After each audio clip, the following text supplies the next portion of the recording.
All right, everybody, we are right at the top of the hour, and I want to get us started right away. So hello and welcome to the March Community of Practice. I am Diana Bogan, and I'm here with Amy Erickson, Alaina Pascarella, and Rob Shah to share this month's content with you, aligning a philosophy of teaching with academic integrity. My slides are going to be super slow because my internet is being slow today. So welcome. We are so happy to have you here. Our Community of Practice monthly webinars are an attempt to share best practices and collaborate with peers. We hope to provide a space where you can reflect on monthly topics related to your teaching philosophy in the hopes that your teaching philosophy can inform your decisions in the classroom. A quick reminder that these webinars are based on our 2023-2024 annual faculty curriculum, which was based on leveraging a philosophy of teaching to benefit both instructors and students. This training posits that a well-articulated teaching philosophy that reflects on various learning theories, embraces the culture of care, and incorporates your own successful strategies will make teaching more enjoyable and effective. We want faculty to view their teaching philosophy as not another task or box to tick, but rather as a framework to empower you and provide you with information that has been proven to contribute to student success. If you have not yet completed the annual faculty curriculum, we'll drop a link in the chat so you can complete it. If you have completed it, we thank you. And we just want to share some statistics with you on how the colleges are looking at different departments. But first, just a note that we appreciate and love your participation in these sessions. We do want this to be a safe and space for learning for everyone, so that know that we never want anyone to feel obligated or uncomfortable participating. And we do want you to try and stick around for the whole session because once we come back from break rooms, we like to share, and we want you to stick around for that.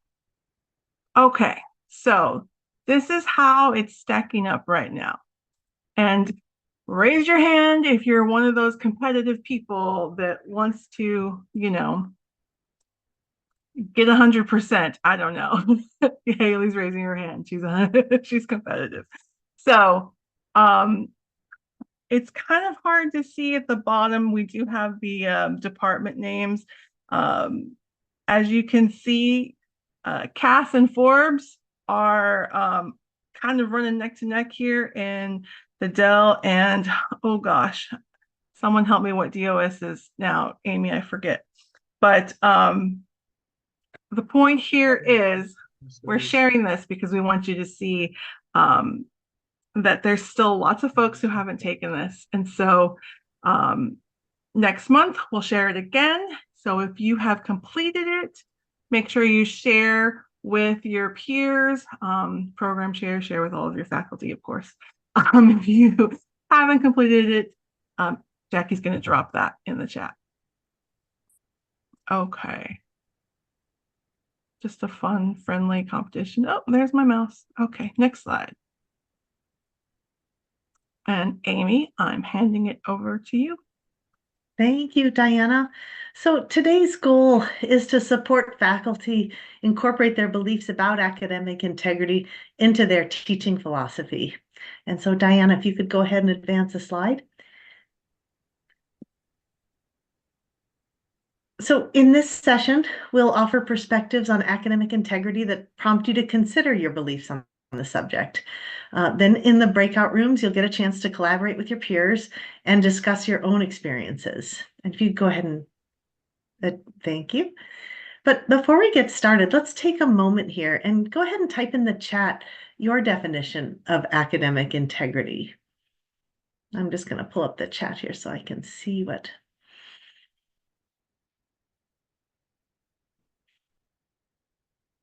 Honesty. What you do when no one's looking. I like it. Using your own words. Very nice, Stephanie. Firm adherence to a standard. Yes. No cheating, period. Integrity. Department of Work Studies. Yes, thank you, Connie, for helping us out with that one. Complete honesty, students submitting work that is their own, submitting original work, being honest about your own work, giving credit where credit is due, owning your effort, transparent, not cheating. Your work is reflective of your own knowledge and understanding. Very nice. Nice. All of these consistently adhering to university standards, ensuring you're not stealing anyone's ideas, claiming them as your own. Very nice. Giving proper attribution. Yes. Wonderful. Thank you. Thank you so much. Wow, there's so many coming in. I did not realize we had 126 people here. So I won't go through all of these, but thankfully they'll be here in the chat. But if you could go ahead and advance the slide, Diana. This quote comes from the Academic Integrity Training course in Workday. Academic integrity is the ethical use of information, thoughts, and ideas to build original thought to contribute to the academic conversation. So Alaina will also be speaking to us later about the 6 fundamental values of academic integrity that were adopted by the International Center for Academic Integrity. And those are honesty, trust, fairness, respect, responsibility, and courage. And if you can go ahead and advance the slide, Diana.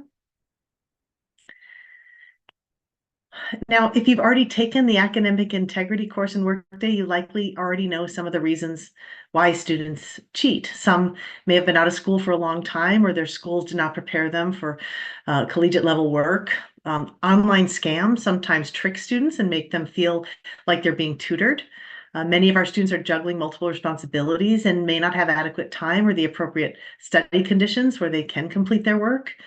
And if they feel pressured by deadlines, they may panic and do whatever it takes to get the work submitted.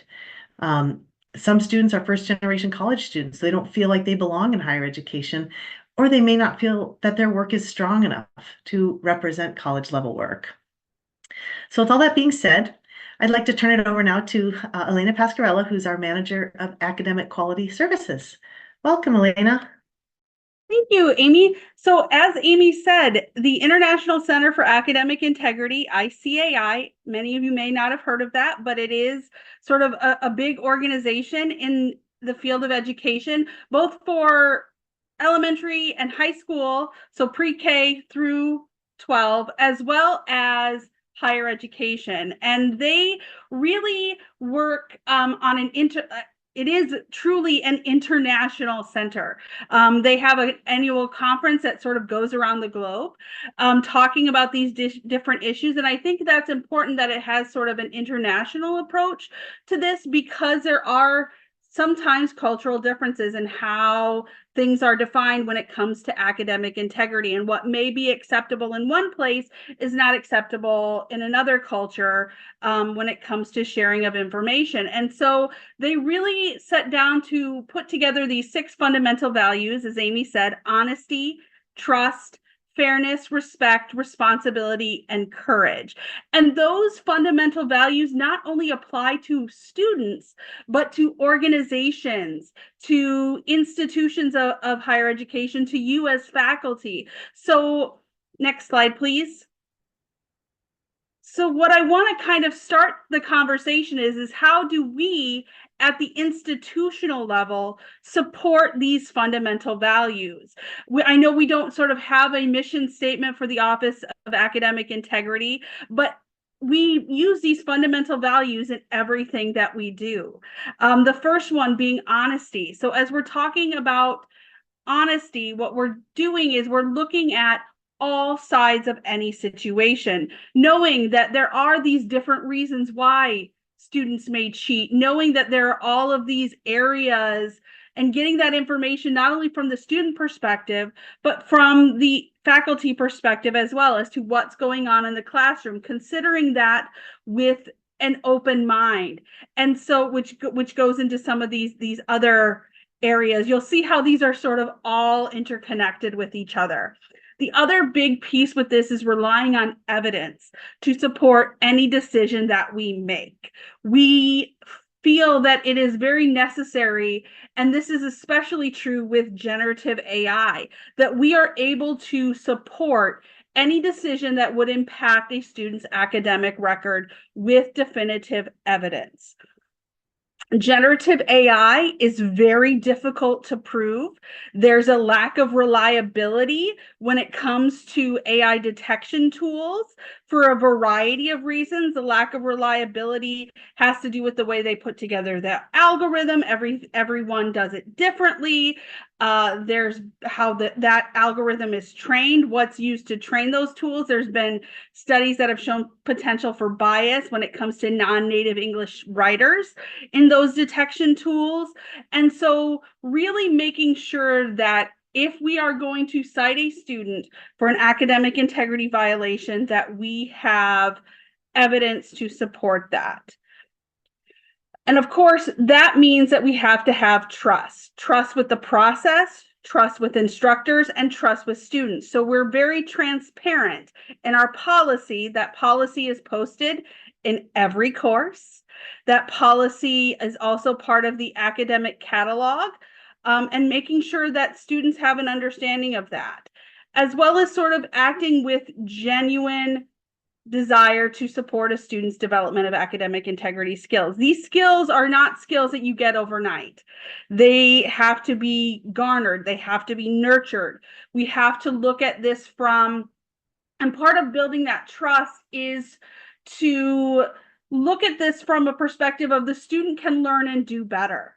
And so how can we provide that developmental support in our process to help a student get better so that they don't move on to the higher levels of an academic integrity violation, which may lead to something like expulsion from a program, rescinding of a degree, things of that nature. And so making sure that we are doing everything we can. And my team, I feel, does a really great job in not only providing that transparency when a decision is made, providing the student with an evaluation of their paper that shows exactly where those academic integrity issues took place, but also in one-on-one coaching with the student when there are mistakes made, and to have that conversation with a student around sort of their own process and what to do. Fairness, making sure that we are determining the outcome of any decision that we make on its own merits. So trying to look at the whole entirety of what is going on, that goes back to that honesty piece, considering all sides of the situation, but making an objective decision based on what we are seeing specifically in the student's work, and making sure that we're equitably applying the policy. So making sure that we're not letting bias come into play if we see that a student maybe has some multiple submissions of an I-road coming in, looking at what's going on this time that may have a decision. This is why we don't necessarily go like a 3 strikes you're out rule. It may be a case of this time the student was having issues. Maybe this first time a student got caught up in Course Hero and thought that they were using it as a tutoring site. And so we may give a citation there. But the next time it's clear that the student tried to use their own words, but maybe there's some difficulty with proper attribution of sources. So we don't necessarily want to move up to that next level because a student has multiple violations, because each violation is different. And so looking at how we can equitably apply the policy based on what's going on in that particular assignment. Next slide. So respect. Respect is a big one, I think, when it comes to what we look at from an institutional level, especially when we're talking about coaching with students on academic integrity issues, understanding that not every student is coming to us with the necessary skills that they in order to maintain academic integrity. And so having that conversation with the student to find out and meet the student where they're at, what is going on in their life that sort of prompted this desire to sort of go beyond what we would consider within the realm of academic integrity. Having that conversation and then providing them individualized support based on what's going on. So having a conversation with the student and finding out that they're juggling, you know, their job, their responsibilities with their children, and then providing them with guidance on how to effectively navigate the library in order to get those proper resources, making sure that they understand how to, if they are going to use Google, which of course we don't recommend, but if they are going to use Google, how to sift through all of the information on there to get to the resources that would be acceptable for academic work, if that's sort of where they're going. And so making sure that we respect the student's voice and respect their process and provide them with guidance on how to put their process into a process that allows them to be academically honest. Because we don't necessarily want to operate from a guilty until proven innocent mindset. They are innocent until proven guilty. And so having that respect for the student's work and the student's own voice, and helping them to have that respect in their own voice and build that confidence in their own voice. And we do that by showing them sort of that respect and that empathy during the coaching situations. Responsibility. Being able to engage in difficult conversations, not only with students, but with faculty and staff around topics of academic integrity. As many of you are very well aware, I'm sure by now, generative AI is an increasingly frustrating and difficult conversation to have, not only between faculty and staff, faculty and my team, but with faculty and their students. You know, what's appropriate, what's not appropriate? How do we collaborate with artificial intelligence in order to use it as a tool to enhance and support learning rather than a tool to replace learning and replace their writing? And so how do we figure out how to have those conversations? How do we hold ourselves accountable for representing the institution's policy on academic integrity? So it's not just that we are enforcing this policy when it comes to our students, but how are we modeling this policy? This brings to mind the recent thing in the news with the former president of Harvard University, who resigned from her position because she was accused of plagiarism. And what they found in her work is not so much that she plagiarizes and she was not sort of passing the ideas of others off as her own, but some issues with her citations in the paper that didn't meet up with the Harvard standards of what the Harvard University's academic integrity policies were. And so looking at how do we work within the policies and hold ourselves accountable for the same thing that we would hold our students accountable for in the classroom.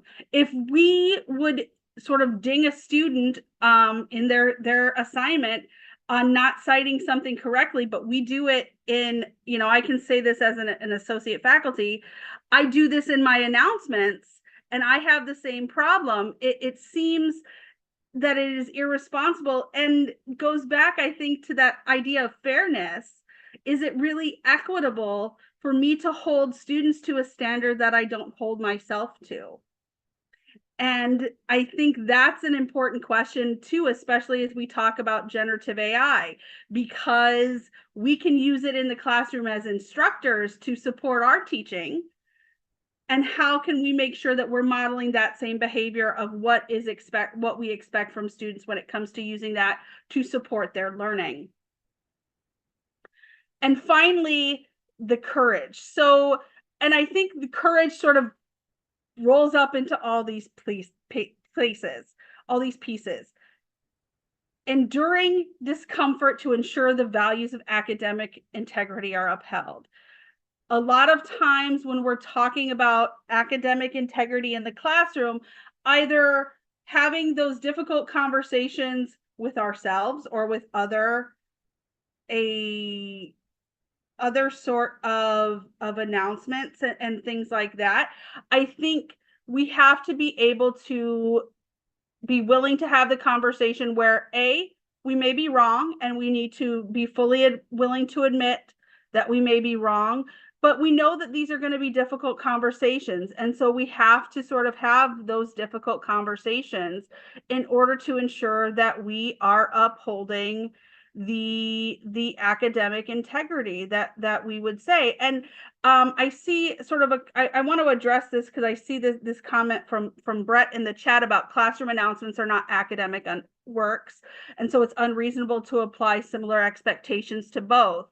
I can say that I don't know that it is unreasonable to apply reasonable expectations for both. If you're providing information in your announcement that is going to enhance a student's understanding of a topic, I think it is reasonable to expect that we provide those resources and references to that work, so that students, if they wanted to do some additional research and go back and look at those resources, they have the ability to do so. I think that's where a lot of the ideas around academic integrity and the reason why we expect students to provide sources is so that whoever is reading those sources has the ability to go to those original sources themselves and see what that information is and how you expanded upon it and how you interpreted it and put it into play in your own understanding as you're moving sort of work forward. And so while it's not necessarily the same as writing a paper that you're submitting to a classroom or writing an article that you're submitting to a journal, I think there is sort of a reasonable expectation for modeling some of that academic integrity pieces and having those citations and things like that in there. And I think that's a good conversation to have. I mean, you don't necessarily want it to be all full APA like you're writing an article, but making sure that you are sort of doing that. And something that we do in our own sort of emails, you may have seen in our email that we sent out regarding turning off the AI detection tool and turn it in. We referenced a study, we provided an APA in-text citation and an APA reference entry in that email, so that we as a department are modeling the academic integrity piece that we expect of our students. And I think in some of those communications and things like that, that's sort of a reasonable request. It may be more informal. It may not be formal APA that you would do in an email. We did it just in terms of that modeling piece. But I think allowing them to have sort of even an informal attribution is important. Thank you. That's sort of it for me.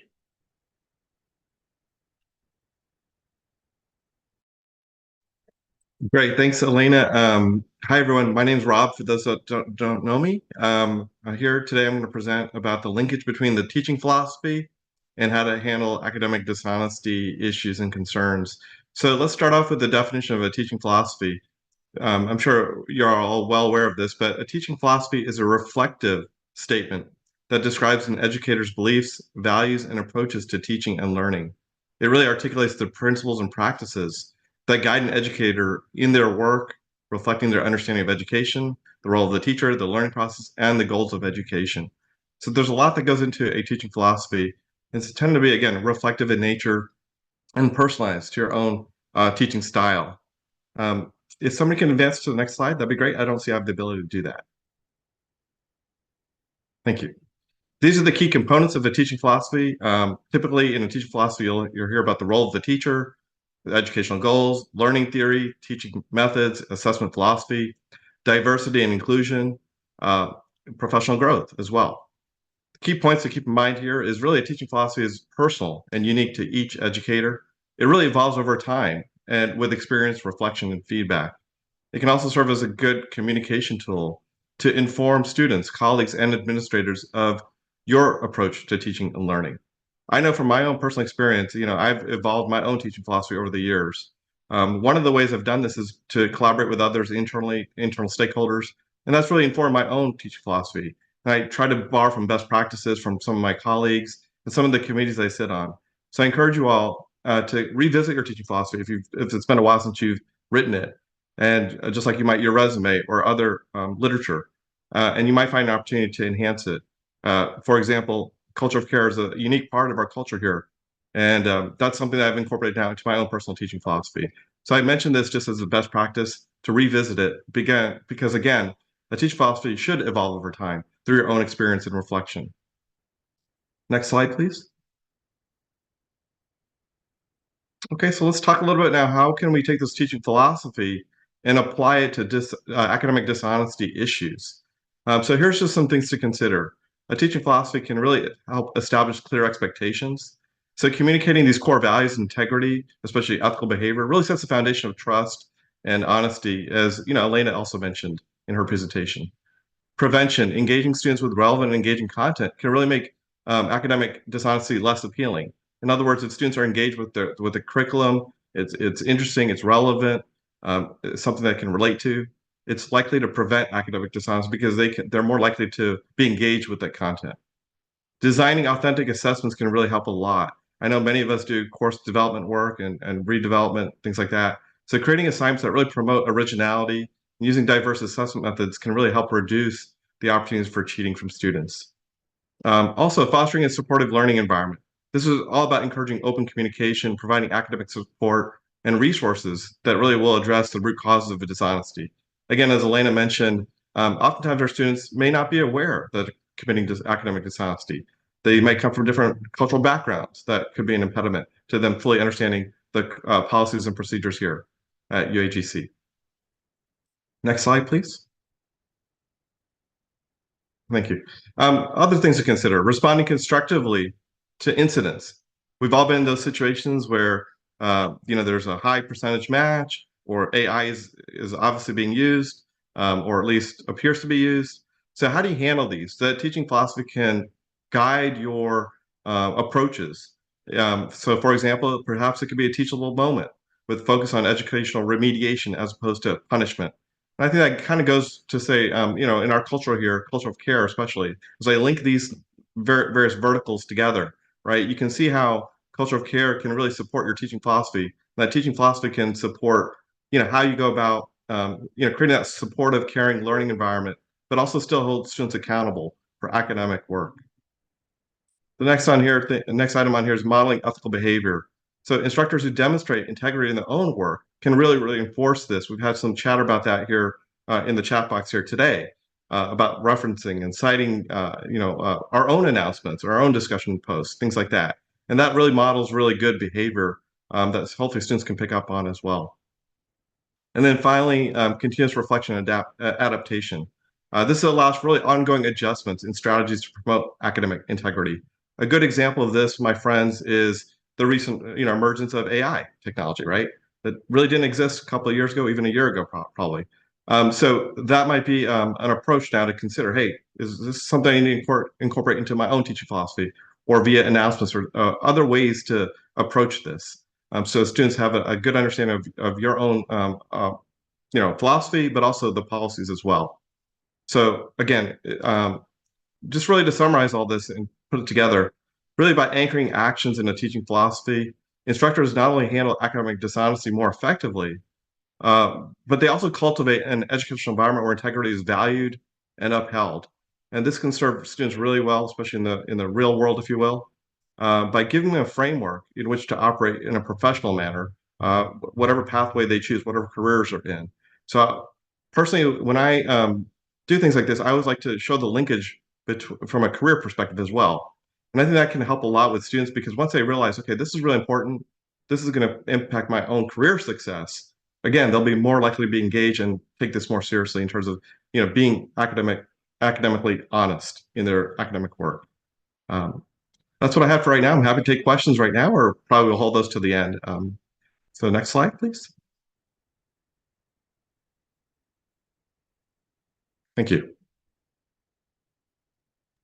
No, thank you, Rob. That was great. I loved your point about modeling and just the different perspective. I really appreciate what you brought here today.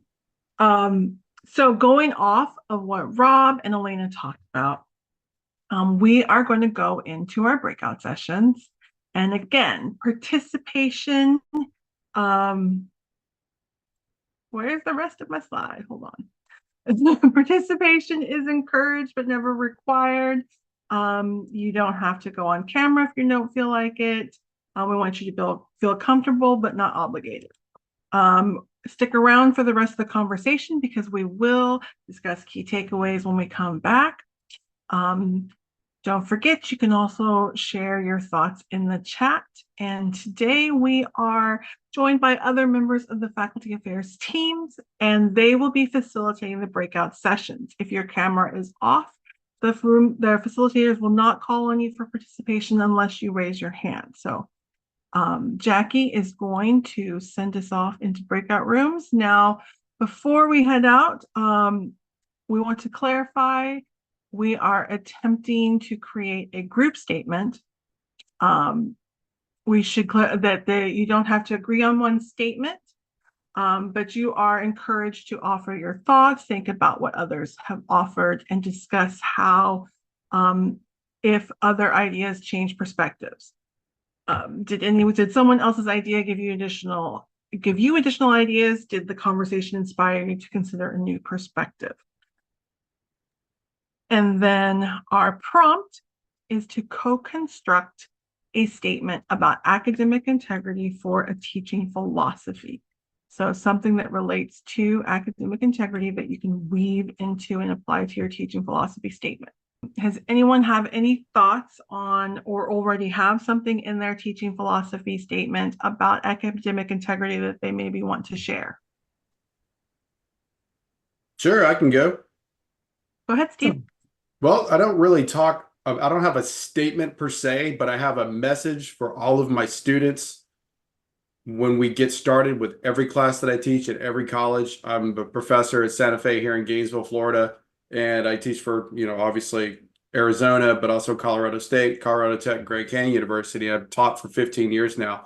I come from industry, 25 years in sleep medicine and healthcare administration, hospital administration.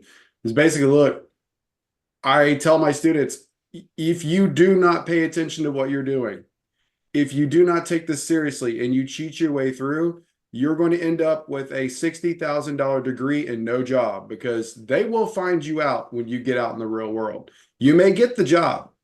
You may actually make it for about 3 or 4 months, but you're going to fall flat on your face because you don't have the actual background to do what you want to do. Now, when you got to college, you made yourself a promise. It's time to hold yourself to that promise. I like that a lot. I sometimes say to students, like, imagine paying someone to play first base for you. Sooner or later, someone's going to throw you the ball. So yeah. You want to be able to catch it. So that's what they used to do with me at Shands UF, the University of Florida. I was the manager destroyer. They would send the people to me and I would go through. It's like, okay, you're going to be a hospital administrator. Let's go. They would start walking the floors with me and I'd start quizzing them on, what's your idea on this? What's your idea on that? What were you taught at this? And I got a lot of students from University of Birmingham, Alabama, University of Florida, University of Georgia, Miami, and those super high prestigious top administration fields.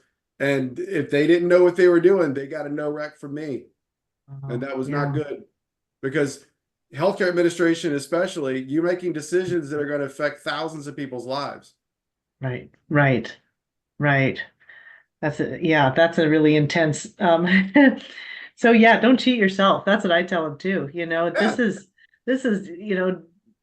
the whole idea of shadow scholars just kind of puzzles me. But there are people who make a pretty decent salary doing that. But it's like, yeah, don't pay someone else to get this information. I'm here to help. I think I find myself reinforcing that a lot, that I'm here if there are any questions, if there's any, concerns, if there's any, recommending they look at things like the rubric. I find some students may try to skip the module notes or that sort of thing. So kind of directing them back to that content to, or helping them with the research process so they don't feel that kind of, we talked about like being overwhelmed and waiting till the last minute, all these kinds of things. And it's understandable because, with fairly high percentage of adult learners that we have here at UAGC, they're juggling a lot of Mhm. responsibilities. So Oh I yeah. would so much rather someone turned in the work 2 days late and they did it themselves, you know? That to Yep. me is just so much better. So Yeah. I tell them definitely. I'm gonna treat them just like I treat my employees. Like life happens. I understand that, Mhm. but if you don't communicate with me, I'm a psychologist. I can tell you what to feel, but I can't tell you what you're thinking. You have to actually communicate with me if you want me to make Right. a decision on something. And to teach them the way that I want them to be out there in the workforce, they're going to run into the same things. They, deadlines are deadlines. Yes, we understand, but when life gets in the way, we can understand you've got to learn to prioritize. So I teach things like the Pomodoro technique on how to Mhm. get work done. I teach them how to make Mhm. smart goals, Yep. situated actual goals where they can move forward, try to apply some of what they're learning in management and social psychology to their real life to show them that connection of what's actually going to work. Nice. Oh, that's really great. And just that modeling on your behalf of that professional communication is so valuable for them to see that in action so they can in turn, embrace that and model that in their interactions as professionals. I have to give my Um, wife credit for that. She's an actual teacher. She teaches third grade. She taught me modeling. I'm a psychologist and a sleep medicine guy. So so cool. I love that. I'm a big fan of Matthew Walker. I'm sure you know him or in Berkeley. Michael, you're on unmuted. Were you trying to say something? Me? Yes. Oh, it doesn't show that I'm unmuted, but yes, I just wanted to say that I don't necessarily include that anything about academic integrity in my uh, philosophy, but I do say that you want to demonstrate your learning rather than tell me what the text says. And then if it comes down to having to discuss that with a student and with feedback, then I'll let them know about that. Uh, I think one thing that's important, and I haven't submitted a change form to faculty developers though, is that when we design these the various discussions, that we need to go on and integrate the question, how does this apply to the overall course? I think that might be able to help them develop mission statements. I'm sitting here, I'm teaching organizational development now. In those modules, as you go through organizational development, you have a lot of different things you talk about. But what we really need to do is to drive those, if we're talking about leadership and motivation, drive that back to how it impacts the overall course that we teach. Just that. I'll overemphasize the resources that we have at UAGC. There's a plethora of wonderful resources that we have with the Writing Center and the library. A lot of times the students with time management do not either realize the resources that we have, or they don't have the time to actually look into them and see how they would benefit their assignments. Before they submit the assignments. They have just enough time to do the assignment and submit it. That's why from the beginning of the course, I overemphasize when we first begin, the information that's in there is there for them to know that we have certain resources to help them. Support You is now a pinned announcement in the chorus room when they first come in. And I also like to also share examples from other students, because if it's a student that is seeing all of this information, they're hearing it, but they don't quite know how to apply it to their assignment, seeing another student's example or work may help them in knowing how all of these resources could actually benefit them. That is such a great idea. And one thing that I say to students, because I feel like, you specifically mentioned students who have time management issues.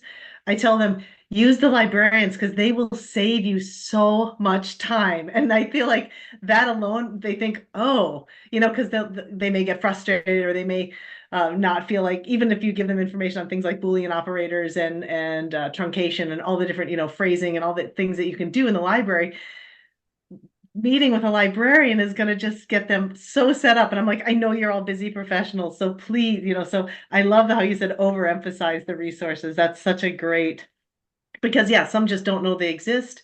They may have somehow been exposed to them, but like emphasizing that is such a great idea, and sharing examples too, because that just makes it a little more accessible then sometimes to students than trying to create, something out of nothing. If they're like, oh, okay, I see where she's going with this now. Now I get it. So I love both of those ideas. And I think those would both encourage, lessons in academic integrity, that you're giving them these tools and helping them to not feel lost and not feel like they are in a panic or have to reach out to outside sources like a Course Hero thing, or that sort of thing. I'd love that. Thank you so much. I'm writing these down.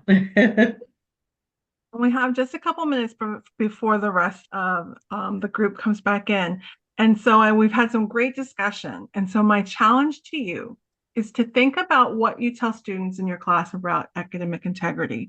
Don't rob yourself of discovering what your program is about, what you need to know for your workplace, all of the things that you've talked about. How can you flip that into a statement in your philosophy of teaching that describes why that's important to students' learning? Is it because you believe in equitable learning for all students and that they have a honest and fair education? What is it that makes your beliefs about academic integrity, what you tell students, important to your philosophy of teaching? So I would challenge you to think about that and incorporate it into whatever you already have for your philosophy of teaching statement. All right. I think does anybody else have anything else they want to share? I think we have 1 minute left, 2 minutes left, Jackie? I was going to bring everyone back over in 2 minutes. So we have about 3-ish minutes. I had Go ahead, one, Stephanie.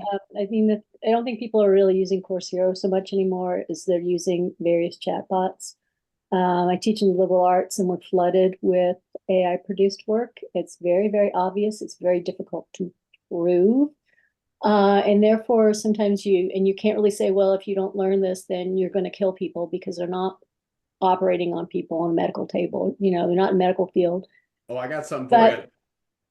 But one thing that I think with AI, there's not a whole lot you can do. There's 3 things. First is that I like to tell students that AI is a tool to enhance you, not to replace you. If you are using AI to replace you now, AI will replace your job. So perhaps you should cultivate skills that enable you to be better than it. Use it, not have it be you. So that's exactly sort right. of like I think that's actually kind of like it's slightly in your face, but I think it's also worth saying. I also think that using AI appropriately needs to be something we integrate into our course designs. We can't pretend that it's not there. We can't tell people, oh, don't use it, use your own brain. Nobody's going to do that. I use AI all the time for different things, but I don't replace myself with it. I use it to cut down niggling tasks. So I think part of our responsibility is engaging with AI as a tool and helping our students learn how to do so also. So that's part of what, and finally, the third point was respect. It's just respectful to your peers to mirror their responses, where you copy their post, you put it into an AI generation bot, and it spits back basically the same thing they said, but in fancier words that have absolutely no emotion in them. So when you're doing that, you're basically saying to your peer, I don't give a flying fling about what you're saying. I'm just copying it and repeating it back to you. And that is a mark of disrespect for others, and that will not bode well for you in the workplace. Okay, good.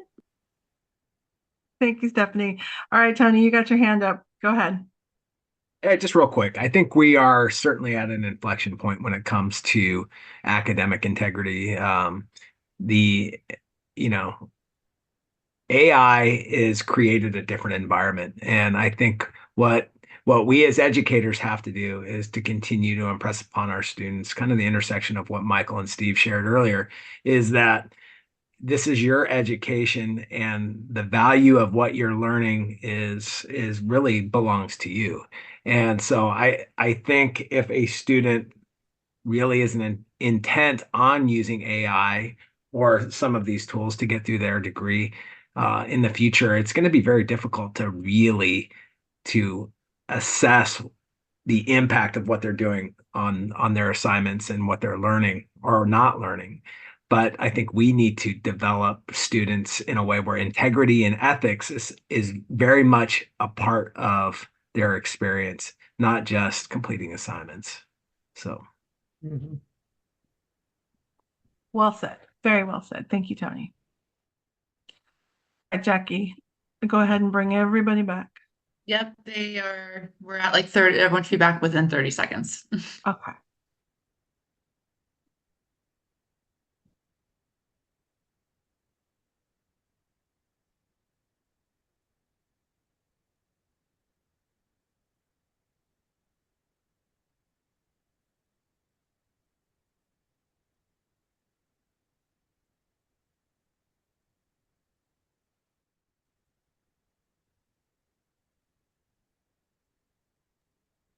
Feeling there's going to be some thoughts that need to be finished as everyone comes back in, seeing how many people, how vibrant and engaging all the conversations were.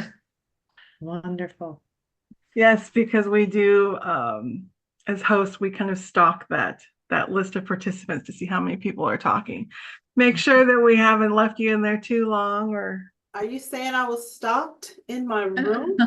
I'm just a little bit of an Just your overseer. I microphone, just like to make microphone. sure everyone's still, chit-chatting away, just have my eye on the eye on the ball a little We had a bit. great conversation. All right, so we do just have a few minutes left, and I want people to be able to share. So just go ahead and share. If somebody wants to start off, you can raise your hand. You can just start talking. You can put it in the chat. Your takeaways from your conversation. What did you learn about weaving academic integrity statements into your philosophy of teaching? Diana, I will jump in, and Dr. Woods and Dr. Andragana, I hope I said your last name correctly. Feel free to help me close any gaps that I may have. But Dr. Woods uses the 4 E's. E is an elephant to guide all of his interactions with students. So this is a part of his teaching philosophy. And so in each interaction with his students, he looks to engage, empower, encourage, and enlighten. And he has found, one, he noted that's easy to remember. Those 4 pillars are easy for him to remember, easy for me to remember as well. And that he finds, by using those 4 guiding principles, he can address almost any scenario in the with students, because he knows the actions that he is after, not the actions, the outcome that he is after achieving. And Sue also noted that she goes into every class and part of her philosophy of teaching, supporting, and guiding students so that they end the course having learned. And that guides her response to academic integrity, in that the first time she encounters any concerns with a student, she takes the time to utilize a teachable moment with students and work through those concerns or questions with them so that she can teach ethics and honesty through the students' work. And then I will just close with, we had an interesting question that I'd like to continue the discussion on in our Teams page, which is again about the teachable moment. And we are curious about how many faculty are using the approach of using a teachable moment through the lens of the culture of care when handling academic integrity concerns. So we'll post that in the Teams chat for everyone to weigh in on. Awesome. Thank you, Haley. Thanks for sharing. Does anybody else want to share? Diana, I'll just say something here for, quick minute. you know, I've built my whole career on active learning, you know, process doing and observing and dialogue with self and others. And I make sure that students know that there's a lot of active learning going to occur in the course. And in our breakout room, the thing that I appreciated is, you know, we kind of had a theme in there not to necessarily scare students away. And as you said, Haley, to be very much aware that we're in a culture of care, you know, so they see us and they model us and they, you know, we make impressions. So it's so important to have mutual respect and understand our vision, which is to empower, enrich, support, and get students to graduation. So the only point I'm making is if you look in the chat, I put that in for Paul. I didn't realize it went out there to everyone, but I can very easily take that particular paragraph on active learning and craft something in there that says, and I'm also here to ensure your success in maintaining academic standards and academic integrity, and I will do my best to coach you and work you through that process. You know, now that becomes very positive. That becomes very favorable. It's kind of like going to a restaurant. You know, nobody's going to buy average. You know, you're not. The waitress isn't going to come up to you and say,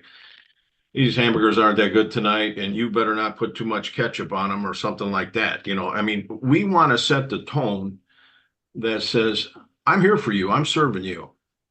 And we make it very much known that, and if you're struggling with that, we're there for you. But we can still say we want to maintain them, and we can, but I just don't want to overwhelm a lot of our students as we're open enrollment, because I don't think sometimes people realize the power in words. You know, if you're talking over them and you're too comprehensive, there's a time and place for that in a coaching process. Now, just something for the group there, Haley. I hope you can appreciate that. Absolutely, Bill. Thank you for sharing that. Dan, you have your hand up, and you will be our last person to share tonight. So go ahead. I shared something in the breakout room that everyone seemed to like, so I'll share it here as well. Please. I think what's really useful for students is a piece of advice that's easy to remember and easy to apply. And so what I came up with was this. If what you're typing into the dialog box in ChatGPT or Bing or whatever is something that you could say or request of your teacher or writing center coach and not expect to get yelled at, you're probably okay using ChatGPT for that. So Alexa alarm on. Here's my outline. Any thoughts? Or I don't quite get the assignment. Could you just paraphrase it for me? But you'd never go into the writing center and say, here's my assignment, write the paper for me. We know the difference. Our students already know the difference.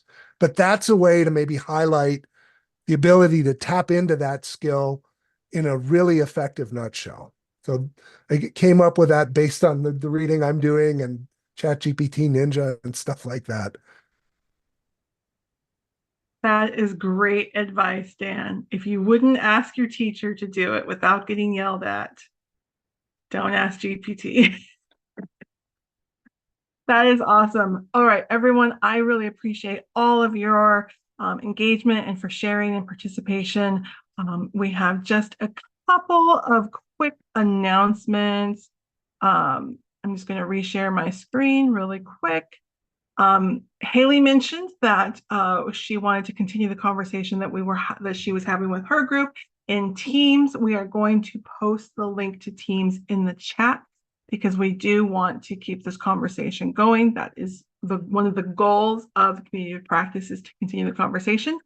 Also, you saw that we had lovely guests today. Alaina and Rob shared some amazing knowledge and perspective, and we would like to invite people from the community to reach out to us if you are interested in sharing your faculty perspective on how your teaching philosophy encourages intellectual engagement with your students, or your sense of academic freedom. And the dates for those sessions are May 7th and 9th and June 4th and 6th. So our May session and our June session. If you are interested in presenting, please reach out to Amy.